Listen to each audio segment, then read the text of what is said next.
We have John Boadu, the General Secretary for the NPP, joining me on the phone. Mr. Boadu, thank you for your time this evening. You must be very tired, but first of all, your assessment. Yeah, thank you very much.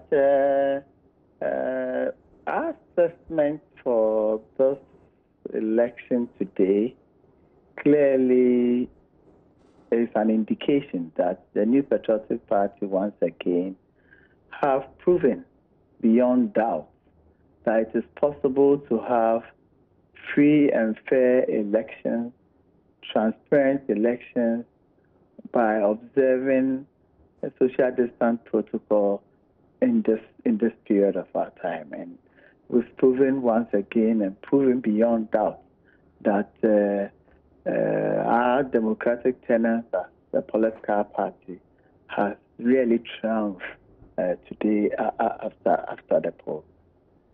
So your assessment is that generally you did well, but it's interesting that the most important part of it all for you is social distancing, because that seemed to have been the biggest casualty. It was totally thrown to the wind. Did you see any of the videos? Not exactly so, because if you, most of the places that I visited, the little challenge is about the agents of the candidates who were standing closer to the Electoral Commission officers. You know, and I was admonishing them that if there's no delegate coming to vote, they can give a lot more social distance than they did. But by and large, because of the way the elections was organized, we did it at electoral areas. The numbers were few. And in most of the places, you even have the elections being held inside, with most of the supporters outside. You understand? So we're very cautious about this. We provided a lot of hand sanitizers around. The face masks was seen. Mr. Boadu, if I may just interrupt you there, sanitizers may be present, but I'm wondering, like a lot of other Ghanaians who have watched the videos, we've seen people hugging, shaking hands, and all of that.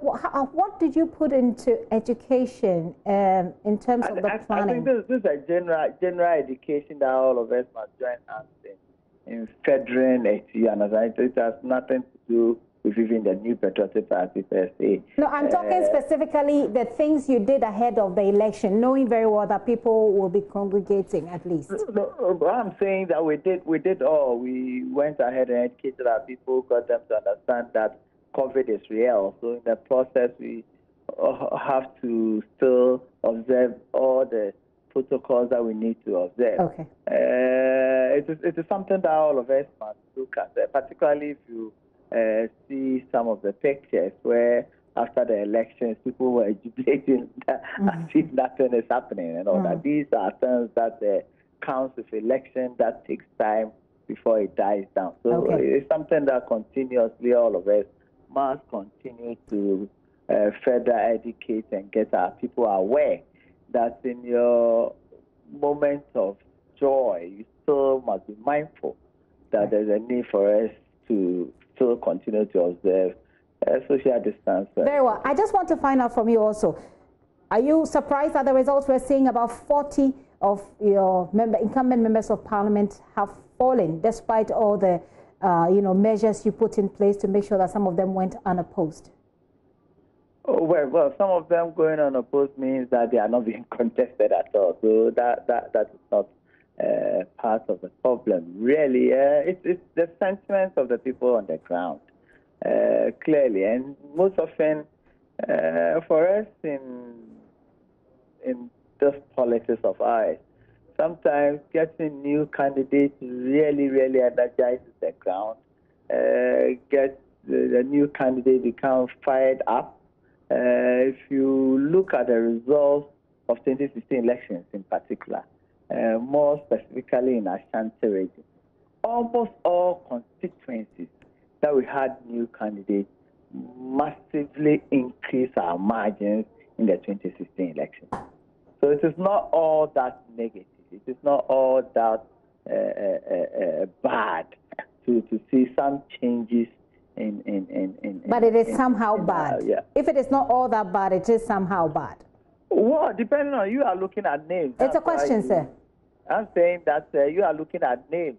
But sometimes somebody like Educhum, Dr. Educhum, used not to be a parliamentarian. Our sitting member of parliament then was the now regional minister. And look at the freshness that he has brought, not only to parliament, but to governance as well. So these are things that as a people, we must understand. I'm saying that from the reports, sometimes these changes are rather positive for the party. All right. Mr. Boadu, thank you very much for your time, and I wish you all the best in the rest of the work you have to do to election 2020. John Boadu is the General Secretary for the governing NPP. Now